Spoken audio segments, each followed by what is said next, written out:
Let's make some air fryer nachos. These are full of flavor and perfect for game day or whenever you need a tasty appetizer that everybody's going to devour.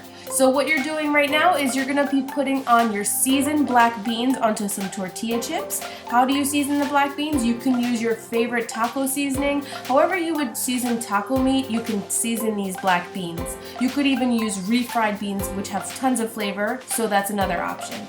Okay, now for the cheese, we're going to be using a freshly shredded cheddar cheese. This is our favorite cheese for nachos. It melts beautifully. If you're using freshly shredded, it should melt, but if you use the pre-shredded, it has some caking agents and it may not melt, unfortunately. So if you want it to melt like this, we really recommend shredding it yourself. Then we're going to add some guacamole, some sour cream, and then fresh pico. It's like a fresh salsa. You could also use jarred salsa or refrigerated salsa, whatever is easiest for you. This is our favorite salsa. It's a fresh salsa, so it's called Pico De Gallo. And then we're gonna add some green onions, and that is it. It's ready to eat.